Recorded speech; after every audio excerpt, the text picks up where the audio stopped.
അടിയന്തരാവസ്ഥയുടെ 50-ാം വാർഷികത്തോടനുബന്ധിച്ച് ഡൽഹിയിൽ നടന്ന ചടങ്ങിൽ സംസാരിക്കവെയാണ് ഇന്ത്യൻ ഭരണഘടനയുടെ ആമുഖത്തിൽ സോഷ്യലിസ്റ്റ്, മതേതരത്വം എന്നിവ നിലനിർത്തണമോ എന്നതിൽ ചർച്ച വേണമെന്ന് ദത്താത്രേയ ഹോസബല്ല അഭിപ്രായപ്പെട്ടത്.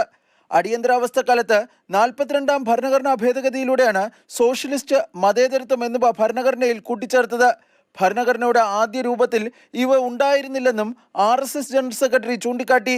संविधान के निर्माता डॉक्टर बाबा साहेब अम्बेडकर जी के नाम जिस भवन पर है, उसमें मैं खड़े होकर बता रहा हूँ, ये बाबा साहेब अम्बेडकर ने जो संविधान बनाया था उसके प्रस्तावना में ये दो शब्द नहीं थे. ഇന്ദിരാഗാന്ധിയോ രാഹുൽ ഗാന്ധിയോ കോൺഗ്രസ് പാർട്ടിയോ അടിയന്തരാവസ്ഥയിൽ ഇതുവരെ ഖേദം പ്രകടിപ്പിച്ചിട്ടില്ല എന്ന് വിദേശകാര്യമന്ത്രി ഡോക്ടർ S ജയശങ്കർ പറഞ്ഞു. രാജ്യത്തിനേക്കാളും കുടുംബത്തിന് പ്രാധാന്യം നൽകുമ്പോഴാണ് അടിയന്തരാവസ്ഥ പോലുള്ള സ്ഥിതി ഉണ്ടാകുന്നത്. രാഹുൽ ഗാന്ധിയുടെ പേര് പരാമർശിക്കാതെയാണ് അദ്ദേഹത്തിനെതിരെ രൂക്ഷ വിമർശനം ഡോക്ടർ S ജയശങ്കർ ഉന്നയിച്ചത്. തെരഞ്ഞെടുപ്പ് കമ്മീഷൻ പോലുള്ള ഭരണഘടനാ സ്ഥാപനങ്ങൾക്കെതിരെ നടത്തുന്ന ആക്രമണം ഭരണഘടനയ്ക്കെതിരായ ആക്രമണമാണെന്നായിരുന്നു വിമർശനം.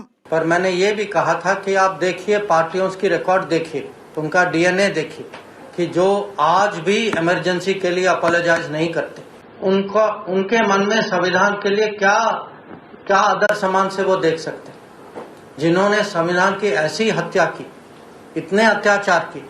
RSS ഒരു കാലത്തും ഭരണഘടനയെ അംഗീകരിച്ചിട്ടില്ലെന്ന് കോൺഗ്രസ് നേതാവ് ജയറാം രമേശ് പറഞ്ഞു. മനുസ്മൃതിയിൽ അധിഷ്ഠിതമല്ല ഭരണഘടന എന്നാണ് RSS പറഞ്ഞിരുന്നത്. പുതിയ ഭരണഘടനയ്ക്കായുള്ള ശ്രമം RSS തുടരുകയാണെന്നും ജയറാം രമേശ് അഭിപ്രായപ്പെട്ടു. മാതൃഭൂമി ന്യൂസ്, ഡൽഹി.